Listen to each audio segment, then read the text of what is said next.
우리 인사했는데 우리 앞뒤 좌우로 다시 한번 얼굴 보면서 이렇게 좀 인사했으면 좋겠어요. 당신은 하나님의 꿈입니다. 한번 인사할까요? 네, 당신은 하나님의 꿈입니다. 꿈이 있으십니까? 사람들 땅에 태어나면서 저마다의 꿈을 꾸면서 살아가죠. 정치인들 같은 경우들은 자신들이 가지고 있는 사상과 이념이 담긴 나라들을 꿈꾸면서 정치하고 그 꿈을 꾸면서 살아가죠.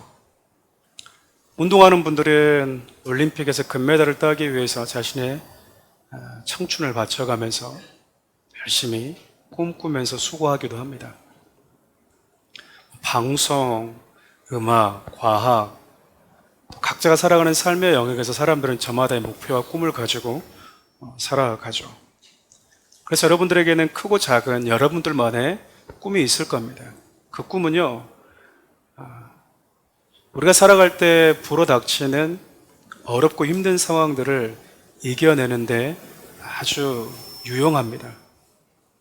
근데 그리스도인들은요, 저마다의 꿈도 중요하지만 나에게 생명을 주신 분, 나로 하여금 짧은 이 땅의 선물과 같은 삶을 사게 하신 그분께서 나에게 어떤 꿈을 꾸고 있는지, 나를 향한 하나님의 꿈을 발견하는 건 역시 아주 중요합니다. 그래서 오늘 이 부분에 대해서 좀 살펴보려고 합니다. 먼저 좀 시간이 지나서 여러분들이 지난 시간 여호수아에서 어떤 내용을 다루는지 또 기억이 가물가물할 것 같아요. 여러분들의 기억을 조금 더 떠올려보는 시간을 좀 가지고 나서 오늘 본 말씀을 좀 살펴보겠습니다. 지난 시간 여러분들 혹시 말씀이 기억나십니까? 네, 강에서 가지고 나온 돌과 그리고 제사장이 서 있던 강 한가운데 세웠던 그 12개의 돌, 물론 학자들마다 이 돌이 그 돌이고 그 돌이 저 돌이다라고 말씀한 분도 있지만 우리는 이 두 불의 돌에 대해서 각각의 메시지에 대해서 함께 살펴봤죠.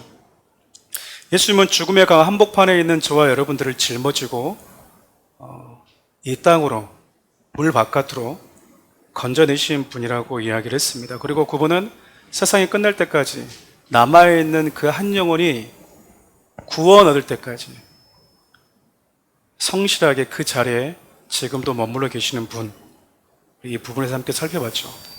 그렇게 주님의 은혜로 건짐받은 그 돌을 하나님은요, 우리가 일상생활하고 있는 각자의 삶에 유숙할 그 장소에다가 두라고 하셨어요. 매일같이 일상을 살면서 보는 돌이니까 사람들이 날마다 이 돌이 무슨 돌인지, 여러분 집 앞에 돌 놔두면 계속 놔둡니까? 치웁니까? 그러니까 돌 놔두면 생활하는데 불편해요? 아니면 편해요? 아파트 현관문 앞에다가 이만한 돌 놔두면 걸치적걸치적 거려서 뭐 해버려요? 사람들이 다 치우잖아요. 근데 그것을 쉽게 말하면 오가면서 불편하게 이리 치일 수 있고 저리 치일 수 있는 그 돌을 우리가 일상을 살아가는 삶의 현장에다가 두라고 하신 거죠. 그래서 사람들이 이리 치고 저리 치는 그 돌을 보면서 자녀들이 물어올 때 도대체 이 돌은 왜 여기다 놔뒀습니까? 왜 여기다 놔뒀습니까? 라고 물어오면 하나님이 어떤 분이신지, 그분이 우리를 구원하기 위해서 어떤 일을 행하셨는지 우리는 저 흘러넘치는 요단강에서 마른 땅을 밟고 건너온 자들이라는 사실을 가르쳐 주라고 말씀을 하셨던 거죠. 돌 하나하나에 하나님이 어떤 메시지를 담아 두었다라는 겁니다. 그래서 백성들이 늘 날마다 일상에서 만나는 그 돌은요, 하나님이 우리를 어떻게 구원하셨는지에 대한, 본래 나는 어떤 존재였는지에 대한 흔적과 같았습니다. 이스라엘 백성들 그 자체가 하나님께 구원받은 증거였다라는 거죠. 그럼 여러분, 오랜 시간이 지나서 각자의 유숙할 곳에 두었던 이 돌들은 지금 어디에 있을까요? 이 돌들은 지금 어디에 있을까요? 다시 한번 좌우를 보시겠습니까? 그 돌들이 지금 다 여기 있습니다. 그 돌들이 물에서 건짐받은 돌이 지금 여기 있다 그 말이에요. 지금 우리가 이곳에서 하나님 앞에 구원받았다라는 믿음의 고백을 담아서 드리는 이 예배가 우리가 강에서 건짐받은 자들입니다라고 하는 고백이라는 거예요. 그래서 우리가 서로를 바라볼 때 어떻게 바라봐야 됩니까? 잘생겼다, 키가 크다, 저 사람은 재산이 얼마까, 몇 평에 살까가 아니라 당신을 구원하기 위해서 하나님이 어떤 일을 하셨는지, 당신을 마른 땅으로 지나가기 위해서 그분이 얼마나 많은 사랑의 수고를 하셨는지, 하나님이 나를 구원하시기 위해서도 사랑의 수고를 감당하셨지만 그를 위해서도 하나님은 동일한 사랑의 수고를 하셨구나. 그만큼 예수 그리스도의 사랑의 가치가 있는 자로 서로가 서로를 볼 수 있는 눈을 가져야 된다는 겁니다. 왜냐하면 저와 여러분들이 건진받은 돌이기 때문에 그래요. 그래서 저와 여러분들이 유숙할 곳에 두었던 돌과 같이 우리가 삶의 현장에서 건진받은 자들과 같이 살아야 된다, 그 말입니다. 흔적을 가지고 살아야 된다는 거예요. 구원받은 증인들이 바로 저와 여러분들이에요. 지금 요단강에서 건져 올린 이 돌이 길갈에 있었다라고 표현하는데 이 돌은 지금 없을 겁니다. 하나님은요, 구원받은 저와 여러분들을 통해서 유숙할 곳에 두었던 돌과 같은 메시지를 저와 여러분들 만나는 자들에게 전해주고 싶어 하시는 거예요. 왜냐하면 하나님께서 유숙할 곳에 두라고 했던 이 돌들은 이스라엘 백성들, 당시의 이스라엘 백성들을 위한 것뿐만 아니라 온 나라와 민족들을 위한 것이었기 때문이었어요. 오늘 우리가 했던 본문 여호수아 4장 22절에서 24절 말씀 함께 볼까요? 너희는 너희의 자손들에게 알게 하여 이르기를 이스라엘의 마른 땅을 밟고 이 요단을 건넜음이라. 너희의 하나님인 여호와께서 요단물을 너희 앞에서 마르게 하사 너희를 건너게 하신 것이 너희 하나님 여호와께서 우리 앞에 홍해를 말리시고 우리를 건너게 하심과 같았나니 이는 땅의 모든 백성에게 여호와의 손이 강하신 것을 알게 하며 너희가 너희의 하나님 여호와를 항상 경외하게 하려 하심이라. 하나님께서 유숙할 곳에다가 돌을 두라고 하셨던 것, 즉 이스라엘 백성들을 요단강에서 건져 올리신 그 구원의 하나님에 대한 메시지는요, 당시 이스라엘 백성들만을 위한 것이 아니라 온 땅을 위한, 온 민족을 위한 것이라고 성경이 지금 이야기를 하고 있는 거예요. 그래서 그 돌들을 보고 하나님의 살아계심을 알듯이 지금을 살아가는 저와 여러분들에게 하나님이 어떤 분이신지를 가르쳐주고 싶으셨다라는 겁니다. 라합과 같이 하나님의 소문을 듣고 주님께 돌아와 예배했던 그 자들과 같이 저와 여러분들의 인생 가운데 이러한 자들이 있기를 원하신다라는 거예요. 이것은 여러분 앞으로 이스라엘 백성들이 치르게 될 가나안 전쟁의 단순한 약탈이 아니라 하나님의 나라를 선언하고 구원받은 하나님의 백성들을 통해서 그분이 꿈꾸셨던 하나님의 나라가 어떤 나라인지를 가르쳐주기 위한 전쟁과 그 전쟁에 대한 선언과 같다는 것을 우리가 알 수 있어요. 하나님께서 저와 여러분들을 먼저 구원하신 이유가 바로 그거란 이야기입니다. 저와 여러분들 만나는 자들이 하나님의 어떤 분이신지, 저와 여러분들의 삶을 통해서 내 주위에 있는 사람들, 내가 만나는 사람들이 다시 하나님께 돌아와서 그분을 예배토록 하는가, 그것이 유숙할 곳에 두었던 돌과 같은, 오늘 여기에 남아있는 저와 여러분과 같은 건진받은 돌들이 가져야 되는 사명이라는 겁니다.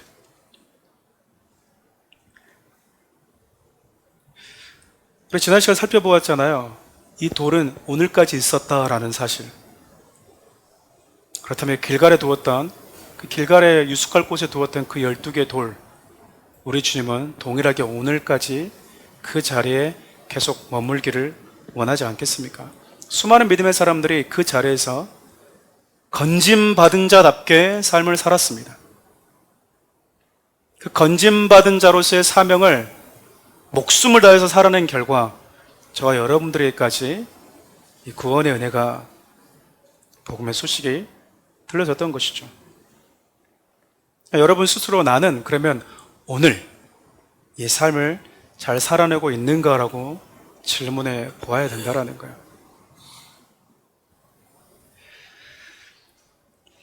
지난 시간 살펴보았던 말씀입니다. 오늘 드디어 이제 이스라엘 백성들이 뭐하죠?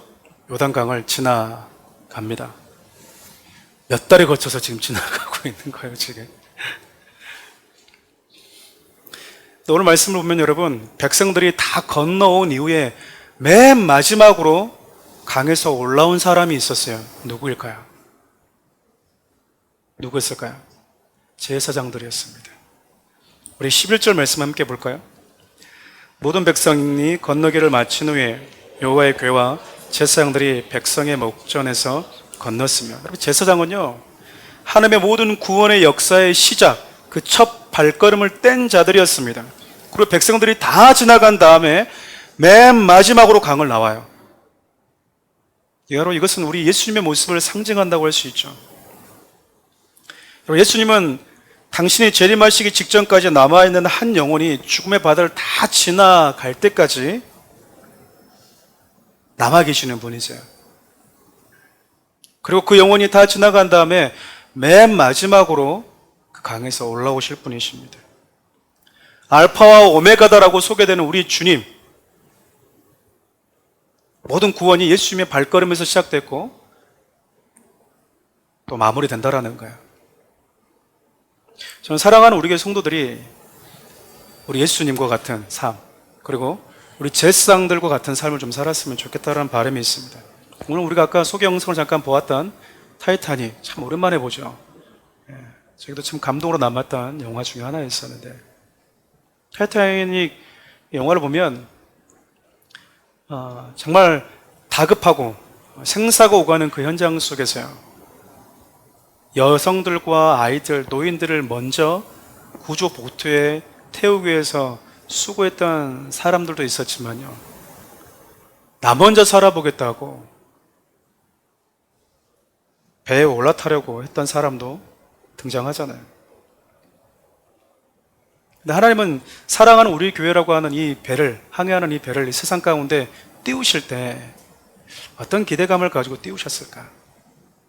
때로는 암초를 만나거나 비바람이 불어올 때 하나님은 사랑하는 우리 교회에 있는 공동체가 서로가 서로를 향해서 어떤 태도와 어떤 마음을 갖기를 원하실까? 어쩌면 제사장이 가장 먼저 발걸음을 내딛고 모든 백성이 다 구원받아 올라간 이후에 맨 마지막에 올라왔던 제사장과 같은 모습을 저와 여러분들이 원치 않으실까요? 결국 나 때문에 지금 백성들이 지나가고 있는 거잖아요. 그러잖아요. 내가 먼저 시작왔는데, 내가 먼저 왔는데 백성들이 지금 나를 지나서 모여가는 거예요. 가운데에 서 있는 나를 지나서 먼저 지나가고 있는 거예요. 내가 다 길 닦아놓은 것 같은데 뒤에 온 사람이 더 열심히 하는 거죠. 예전에 목사님들이 하셨던 말씀을 잠깐 빌리자면, 더 목사님한테 관심을 받는 것 같고, 더 목사님이 더 신뢰하는 것 같고, 목사님 변했구나 라고 말하는 것이죠. 여러분, 저는 변할 것입니다. 변질되지 않게 기도해 주십시오. 변질되는 것과 변화되는 것은 다르잖아요. 누군가 나를 스쳐 지나갈 때 격려해주고 그 구원의 기쁨에 서로 환호해주고, 얼굴과 얼굴이 마주칠 때 너 지금 나 때문에 지금 이렇게 잘 가고 있는 줄 알아? 라고 영적인 생색을 내는 것이 아니라, 당신이 다 지나간 이후에 내가 맨 마지막에 가겠습니다. 그런 영적인 여유를 가진 사람들이 되면 참 좋겠어요. 가끔 우리가 보면은 나보다 늦게 신앙생활을 했는데 막 신앙이 쭉쭉쭉 올라가는 사람들 보면은 괜히 불안한 분들 있지 않습니까? 여러분들은 아닌 겁니다. 여러분들은. 그래서 사랑하는 우리 성도님들이 그런 영적인 좀 여유를 가지신 분들이 되었으면 참 좋겠다는 바람이 있습니다. 제사장이 가장 먼저 요단강에 발을 담그고 가장 나중에 나왔다라고 하는 이 메시지가 저와 여러분들에게 주는 또 다른 교훈이 한 가지 있는데, 그것은요, 제사장에 나오게 되면 기회는 없다라는 거예요. 왜냐하면 물이 다시 원래대로 돌아갈 것이기 때문입니다. 우리 18절 말씀 함께 읽어볼까요? 여호와의 언약궤를 맨 제사장들이 요단 가운데서 나오며 그 발바닥으로 육지를 밟는 동시에 요단물이 본 곳으로 도로 흘러서 전과 같이 언덕에 넘쳤더라. 그럼 예수님은 영원히 그 바다에 계시지 않습니다. 그분은 당신의 때에 그곳에서 올라오셔서 영광의 왕으로 좌정하실 거예요. 때가 있다라는 거죠. 그럼 노아의 방주만 보더라도 그렇습니다. 100여 년간 하나님은요, 노아의 방주의 문을 닫지 않으셨습니다. 그럼 마지막 하나님이 말씀하신 정한 짐승, 부정한 짐승, 그분이 명령하셨던 모든 것이 배에 오르자 하나님의 문을 닫으세요. 우리 창세기 7장 15절에서 16절 말씀 함께 읽어볼까요? 무릇 생명의 기운이 있는 육체가 둘씩 노아에게 나와 방주로 들어갔으니 들어간 것들은 모든 것의 암수라. 하나님이 그에게 명하신 대로 들어가매 여호와께서 그를 들여보내고 문을 닫으시니라. 16절 말씀 하반절을 보면요, 하나님께서 말씀하신 모든 것들이 방주 안으로 들어가자 하나님의 문을 닫아버리셨다라고 이야기합니다. 요한계시록 보면 여러분, 하나님이 닫으면 누구도 열 수 없고 하나님이 열면 누구도 닫을 수 없다라는 말씀이 기록되어 있어요. 우리 요한계시록 3장 7절 말씀 함께 볼까요? 필라델피아 교회 사자에게 편지하라. 거룩하고 진실하사 다윗의 열쇠를 가지시니 곧 열면 닫을 사람이 없고 닫으면 열 사람이 없는 그가 이르시되, 여러분, 예수님께서 아직 재림하지 않았다, 이 말은 무슨 의미일까요? 아직 구원의 기회가 남아있다, 이 말 아니겠어요? 그렇다면 우리는 이 문 안으로 부정하다고 생각되어지는 죄인이든 나름 깨끗하다고 생각하면서 살아가는 죄인이든 할 거 없이 다 이 문 안으로, 열린 문 안으로 뭐 해야 된다는 거죠? 초대해야 된다는 겁니다. 아직 제사장이 뭐 하지 않았으니까, 올라오지 않았으니까. 우리 주님이 올라오시면, 그래서 문을 닫으면 더 이상 기회는 없는 거예요. 마태복음 25장에도 나오지 않습니까? 주여 문을 두드리면서 열어주소서, 열어주소서. 그들에게 문이 열리지가 않아요. 하나님이 저와 여러분들 향해서 열어두신 이 구원의 문에 대해서 내가 원하면 언제든지 들어갈 수 있지라고 하는 아니란 영적인 생각을 하지 않았으면 좋겠습니다. 지금 저와 여러분들은 마지막 시대를 살아가고 있어요. 분명한 것은 저와 여러분들이 지금 살아가고 있는 이 시대를 보면 죄가 정말 죄로 여겨지지 않는 시대라는 생각들이 참 많이 듭니다. 무엇이 선이고 무엇이 악인지가 기준이 사라지고 있어요. 여러분, 우리가 무엇이 악이고 무엇이 선인지를 가리는 것은 하나님의 말씀이지 않습니까? 근데 어느덧 우리나라도 여러분 참 이상해져 가고 있어요. 잠깐 이번에 대선 토론을 잠깐 다 보지는 못했는데 시간상 보니까 한 당대표 이렇게 표현하더라고요. 3월 3일이 한 모 성소수자였던, 전환했던 그 하사의 1주년 기간인데 3월 3일 1주년기를 맞춰서 성소수자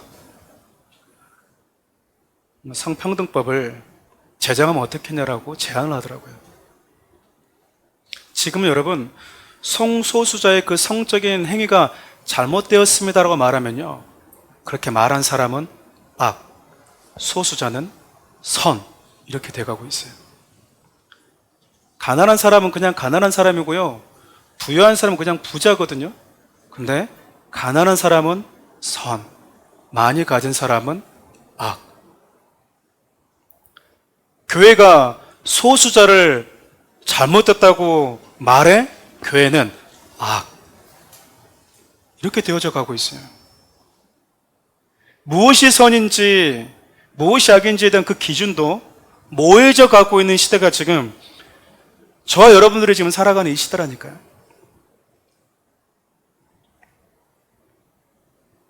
그러나 하나님은 아직까지 문을 닫고 있지 않다라는 거예요. 그들 향해서도. 저는 사랑하는 우리 교회 성도들이 영적인 긴장감을 가지고 아직 구원의 방주 안으로 들어오지 못한, 아직까지 강을 건너지 못하고 강 저편에서 발 동동 구르고 있는 사람들의 손을 잡아서 일으켜 주면서 제사장이 강에서 나오기 전까지 하나님의 그 구원 안으로 초대하는데 힘쓰는 자들이 되었으면 참 좋겠어요. 오늘 본문에서 우리가 눈여겨봐야 될 내용이 하나 더 있습니다. 바로 르우벤과 갓. 그럼 므낫세 반지파의 행동이에요. 우리 여호수아 4장 12절에서 13절 말씀 함께 읽어볼까요? 루벤 자손과 갓 자손과 므낫세 반지파는 모세가 그들에게 이른 것 같이 무장하고 이스라엘 자손들보다 앞서 건너갔으니 무장한 4만 명가량이 여호와 앞에서 건너가 싸우려고 여리고 평지에 이르니라. 지금 루벤과 갓 지파와 므낫세 반 지파가 무장하고 백성들 앞에서 지금 행진하고 있다는 것을 지금 소개하고 있거든요. 왜 성경이 이 부분을 언급하고 있을까? 루벤과 갓 그리고 므낫세 반 지파가 모세 때 한 약속을 지키기 위해서였어요. 어떤 약속을 했을까? 우리 민수기 32장 5절에서 6절 말씀 함께 읽어볼까요? 또 이르되 우리가 만일 당신에게 은혜를 입었으면 이 땅을 당신의 종들에게 그들의 소유로 주시고 우리에게 요단강을 건너지 않게 하소서. 모세가 갓 자손과 루벤 자손에게 이르되 너 형제들은 싸우러 가거늘 너희는 여기에 앉아 있고자 하느냐. 루벤과 갓 므낫세 반지파는요 요단강을 건너기 이전에 그 요단 동편에 이미 땅을 갖게 되었습니다. 그러니까 9개 반지파 형제들과 함께 요단강 건너서 어쩌면 죽을지도 모르는 가나안 정복 전쟁을 굳이 할 필요가 없게 된 거예요. 왜죠? 땅이 생겼잖아요. 거주할 곳이 생겼으니까. 결국 거주할 곳 얻기 위해서 어떤 의미에서는 가나안 땅을 가는 건데 이 두 지파 반은요 얻을 땅, 거주할 땅이 생겨버렸어요. 이때 모세가 그들 향해서 이렇게 얘기를 합니다. 형제들은 지금 거주할 곳이 없어서 가나안 땅을 들어가려고 하는데 너희들은 이제 남아서 이곳에 편안한 곳에 안주하려고 하냐? 그것이 옳으냐? 라고 얘기를 해요.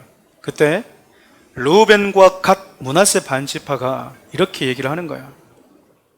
우리 민수기 32장 17절에서 19절 말씀 함께 볼까요?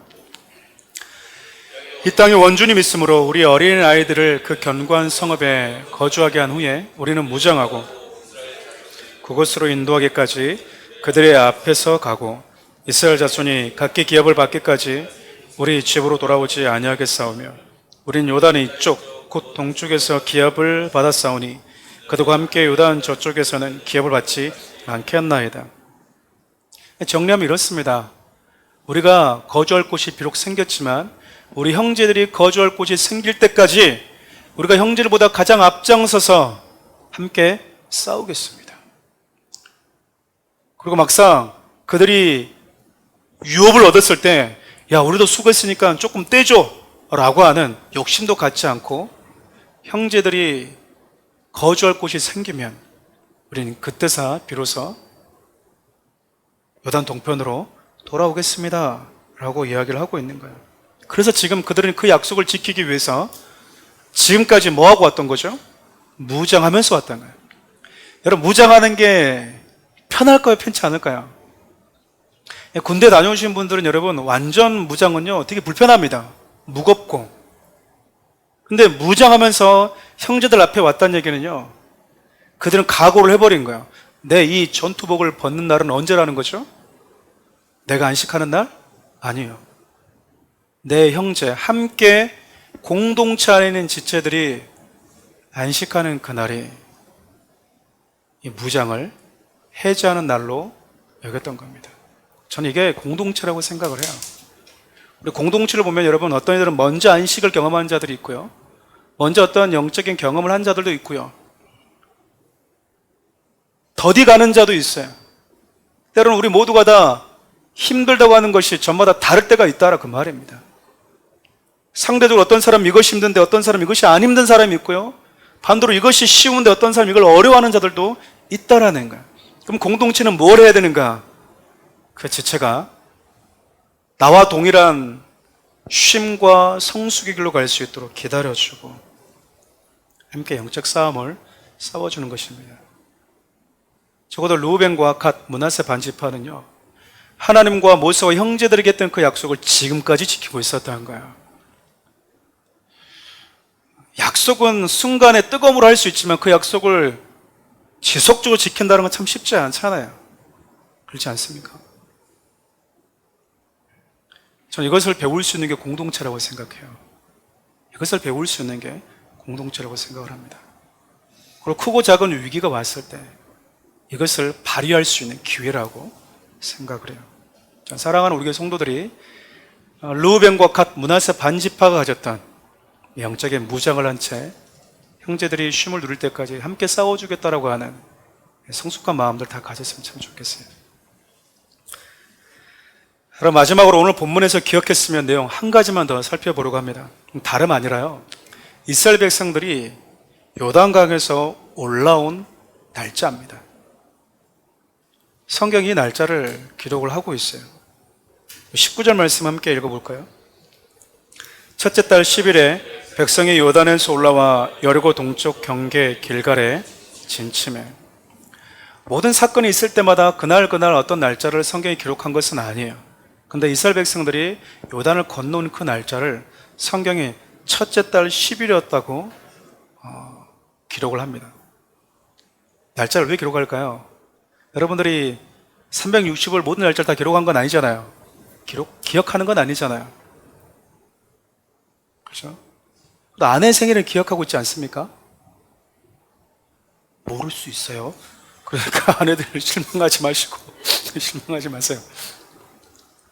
365개의 그 날짜 중에 기억하는 날짜는 의미가 있는 날짜잖아요. 다 매일 의미가 있지만 지금 우리가 읽었던 19절에서 첫째 달이라는 것은 언제냐면요, 6월절이 시작되는 달입니다. 6월절이 시작되는 달. 이스라엘 백성들이 언제 애굽에서 나왔죠? 6월절에 나왔습니다. 그래서 하나님이요, 6월절에 나오는 이스라엘 백성들에게 그 날, 그 달을 너희들 민족에게 첫째 달이 되게 하라 라고 하나님이 명령을 하셨어요. 물론 정확한 6월절 날은 첫째 달 14일입니다. 첫째 달 10일은 6월절을 뭐 하는 날일까요? 그러니까 준비하는 날이에요. 이 기간에 이스라엘 백성들은 모세와 함께 애굽에서 나오기 위해서 6월절을 어린 양을 잡으면서 준비했던 거죠. 그렇게 모든 것이 준비된 이후에 6월절 밤 이스라엘 백성들은 애굽에서 나오게 됩니다. 그리고 하나님이 애굽에서 나온 이스라엘 백성들을 홍해를 지나가게 하세요. 애굽에서 나온 백성들 홍해를 지나면서 하나님이 꿈꾸셨던 그리스도인의 삶, 하나님 백성의 삶이 시작되게 된 거죠. 근데 여러분, 하나님은요, 출애굽을 한 당신의 백성들에게 궁극적으로 가지고 있던 꿈이 있었어요. 꿈이. 그러니까 애굽에서 나온 것만이 궁극적인 꿈이 아니라 애굽에서 나오게 하신 궁극적인 이유가 있었다라는 겁니다. 하나님의 꿈이 어떤 것이었는지 우리 출애굽기 15장 5절에서 6절 말씀 함께 보겠습니다. 세계가 다 내게 속하였나니 너희가 내 말을 잘 듣고 내 언약을 지키면 너희는 모든 민족 중에서 내 소유가 되겠고 너희가 내게 대하여 제사장 나라가 되며 거룩한 백성이 되리라. 너는 이 말을 이스라엘 자손에게 전할지니라. 하나님은요, 이스라엘 민족과 함께 약속의 땅에 들어가서 하나님이 다스리시는 나라가 어떤 나라인지를 열방 가운데 보여주고 싶으셨던 거야. 그래서 이스라엘 백성들을 제사장 나라로 뭐 했다고 얘기하죠? 선택했다라는 거야. 제사장이 뭐 하는 겁니까? 백성들이 오면 하나님과의 관계를 예배의 관계로 도와주는 게 제사장이거든요. 결국 모든 세계가 하나님께 속해 있음에도 불구하고 하나님께 속해 있다는 사실을 간과한 채 살아가는 열방과 민족들을 향해서 이스라엘 민족이 보여주어라, 그 말이에요. 보여주어라. 정말 인간다운 삶이 어떤 것인지, 하나님이 본래 우리 인간에게 주고 싶어 하셨던 그 나라는 어떤 나라였는지를 하나님이 열방 가운데서 이스라엘 나라를 선택하셔서 샘플로 열방 가운데 보여주고 싶으셨다라는 거예요. 각 나라마다 문화와 법이라는 것을 만들어서 사회의 사람들이 공동체를 이루면서 살아가요. 그것이 좋을 거라고 생각하면서, 인간에게 유익할 거라고 생각하면서 나름대로 법과 규칙을 만들어서 살아가고 있습니다. 근데 하나님이요, 인간을 창조하신 그분이 정말 인간에게 유익한 그 법은 어떤 것인지, 그 하나님의 말씀 가운데 있을 때 인간이 비로소 행복하다는 것을 너희들이 직접 보여주거라, 그 땅에서. 그래서 헛된 우상을 섬기면서 살아가는 열방이 라합과 같이 너희들 통해서 다시 하나님께 돌아오도록, 하나님을 예배하도록, 그 삶을 하나님이 꿈꾸고 있었던 겁니다. 우리가 다 알다시피요, 출애굽한 1세대들은 6월절에 애굽에서 나왔고 홍해를 건넜지만 약속의 땅에 들어가서 이 사역은 감당하지 못했습니다. 구원은 받았지만 하나님이 어떤 분이시고 내게 행하신 그 일이 어떤 일인지를 드러내는 삶은 결국 못 살았다라는 거잖아요. 말씀을 마무리하고자 합니다. 하나님께서 400년간 애굽의 노예로 있던 이스라엘 백성들을 구원해 내셨어요. 6월절과 함께 그들에게 새로운 달, 새로운 생명의 시작의 날을 주신 거죠. 그렇게 시작된 그들은요, 이제 홍해를 건너서 하나님께서 약속하신 가나안에 들어가 하나님이 구원받은 자들 통해서 이루고자 하셨던 하나님의 나라를 이제 꿈꾸고 실행하는 자로 살아야 됐습니다. 근데 우리 부모 세대들이 그러지 못하고 인생이 끝났다라는 거잖아요. 하나님이 모세와 함께 6월절에서 나왔고 홍해를 건넜던 것을 지금 여호수아와 함께 이스라엘 백성들이 똑같이 그 상황을 기억이라도 하란다는 듯이 반드시 그 사실을 기억해야 된다라고 하는 그 메시지를 들려주고 싶으신 양 다시 재현하고 있는 거예요. 너희의 아버지, 너희 1세대들이 6월절에 나왔고 홍해를 건넜다. 왜? 결국 여기 와서 뭐 하도록? 하나님의 나라를 이루도록 하기 위해서. 나는 똑같이 6월절에 너희들을 요단강을 건너도록 했다. 왜 내가 너희 부모 세대들을 어린 양을 잡으면서까지 홍해를 지나게 했는지 아느냐? 내가 왜 굳이 다른 방식도 있는데 너희 부모 세대들 했던 것과 똑같은 너무나 비슷한 그 절차를 밟아서 요단강을 지나왔는지 아느냐? 여러분, 태어남의 구원은요 끝이 아니에요. 하나님의 자녀라고 하는 신분의 변화, 너무나 중요한 신앙의 정체성이거든요. 근데 그것이 끝이 아니다, 그 말입니다. 죄악된 문화를 가지고 살아가면서도 그것이 죄인지를 모르고 살아가는 그 삶의 현장에 우리가 하나님께서 보내고 있는 거죠. 세상 속에서 하나님의 통치와 주권에 압도되어 살아가는 저와 여러분들의 삶을 하나님이 세상 가운데 보여주고 싶어 하세요.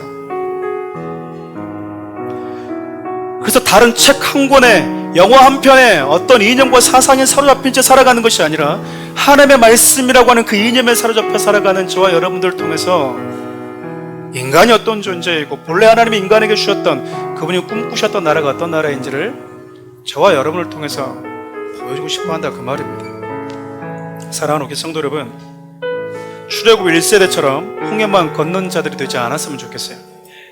광야만 배회하다가 끝나는 인생들이 되지 않았으면 좋겠습니다. 요단을 건넌 이후에 하나님께서 6월절과 함께 우리를 구원하신 궁극적인 그 이유가 하나님의 나라를 세우기 위한 것이라는 사실을 기억하고 그러한 삶을 사는데 집중했으면 좋겠어요. 출애굽 1세대는 6월절을 경험했습니다. 홍해를 건넜습니다. 그러나 광야를 배회하다가 죽은 성도들이에요. 2세대는 6월절에 요단강을 나와서 이제 가나안을 내 정복 싸움을 시작하는 성도들입니다. 이 말씀을 통해서 하나님은 저와 여러분들에게 질문하고 있는 거예요. 너희들은 예수 그리스도를 통해서 6월절의 은혜, 새롭게 거듭난 너희들만의 새로운 삶이 시작된 날을 경험한 자들 아니냐? 주님과 함께 요단강에서 옛사람과 결별한 자들 아니냐? 이제 나는 너를 통해서 이런 꿈을 꾸고 싶다. 1세대들이냐 2세대와 같은 삶이냐라고 우리 주님이 이렇게 질문하고 있는 거예요. 여러분들은 어떤 삶을 선택하시면서 살아가시겠습니까? 저와 여러분들이 주의 나라와 그분의 통치를 선포하면서 내가 꾸는 꿈 중요하지만 나를 구원하신 나를 향한 주님의 꿈을 우리의 삶의 현장에서 드러내는 자로 살아가기를 원하고 바라고 기도하고 싶습니다. 이 마음을 담아서 이 찬양을 좀 주님께 올려드렸으면 좋겠습니다.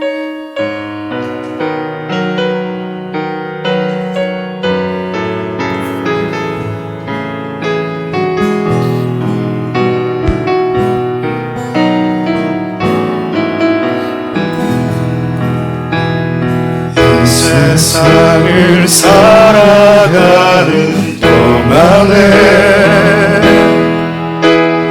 나의 힘을 의지할 수 없으니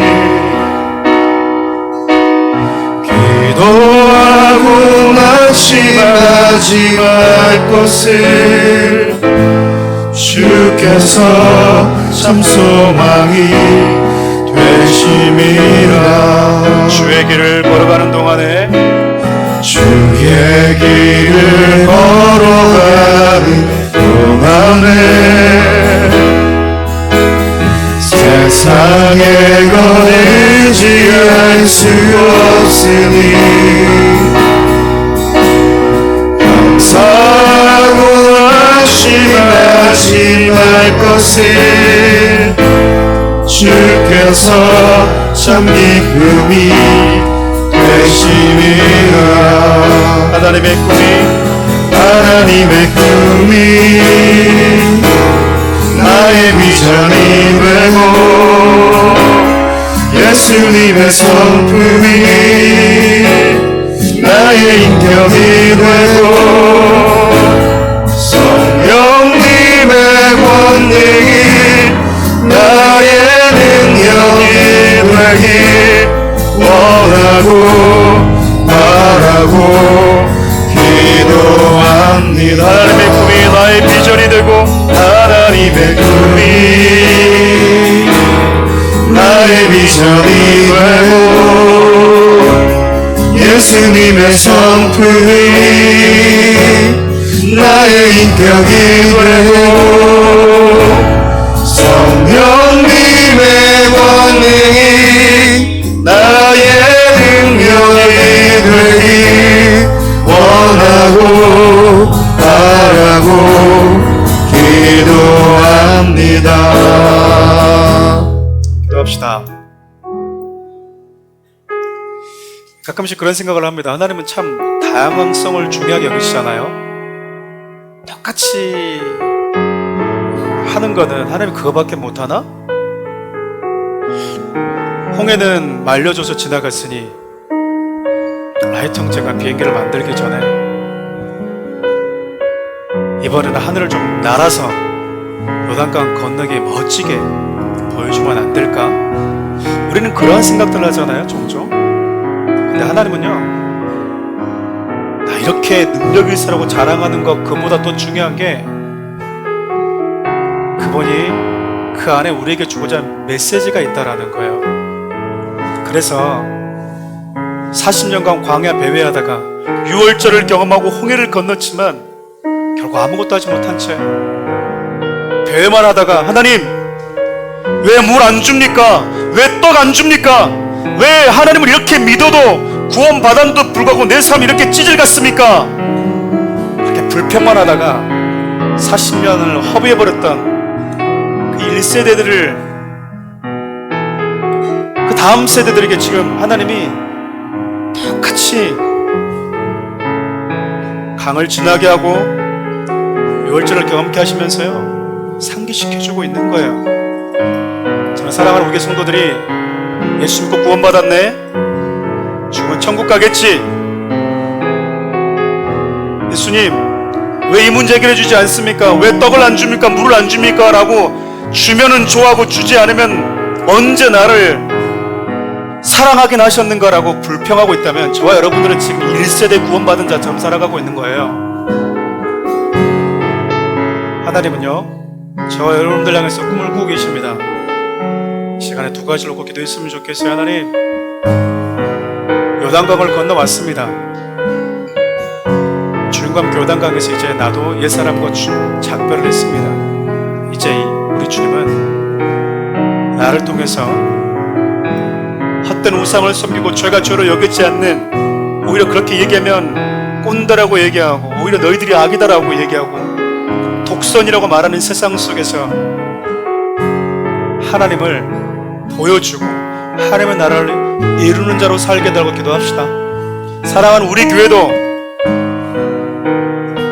마지막 시대에서 끝까지 하나님의 말씀만이 진리이고 선이고 생명이라는 것을 외치는 교회로 살아갈 수 있게 해달라고 기도했으면 좋겠습니다. 우리 이를 위해서 주 이름 한번 부르고 기도하며 나가도록 하겠습니다. 주여,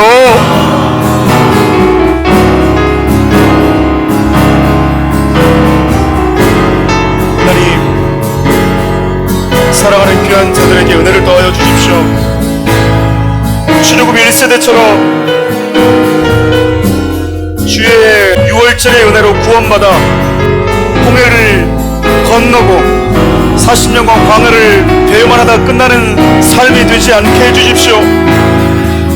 하나님, 우리가 똑같이 6월절의 은혜를 경험하고 요단강을 지나왔다면 이제 우리의 각자의 삶에서 죄가 죄로 여겨지지 않는 가나안과 같은 그 세상 속에서 하나님의 나라를 이루어가고 주님의 말씀에 지배받고 주님의 말씀에 통치받는 나의 삶이 그들에게 또 다른 생명의 메시지가 되게 하여 주십시오. 하나님, 이스라엘 1세대 같이 왜 하나님 물을 안 줍니까? 왜 떡을 주지 않습니까? 라고 우리가 투덜대면서 우리의 인생을 허비하지 않게 해주십시오. 하나님, 2세대들과 같이 이제 요단강을 건너와서 여리고 평지 앞에 서는 귀한 하나님의 사람들이 되게 하여 주십시오. 사랑하는 귀한 믿음의 사람들이 하나님이 우리를 향해서 꾸고 있는 그 꿈을 멋지게 하나님이 이뤄가는 자들이 되게 하여 주십시오. 사랑하는 우리 교회가 그런 교회가 되게 하여 주십시오. 사랑하는 우리 교회에 있는 귀한 성도들이 하나님 각자의 삶으로 나아갈 때마다 그 삶의 자리는 하나님의 나라가 되고 주의 나라가 되고 주의 통치가 임하는 나라가 되게 하여 주십시오. 그렇게 사랑하는 귀한 자들이 발걸음을 내딛는 현장들마다 하나님의 아름다운 나라가 꽃피게 하여 주시옵소서. 우리가 하나님 그렇게 주의 나라가 이루어지기를 간절히 원하고 바라고 기도하는 자들로 살게 하여 주시옵소서.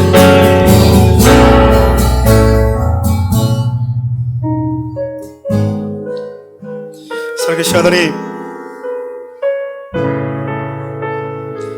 예수 믿으면 복을 받습니다.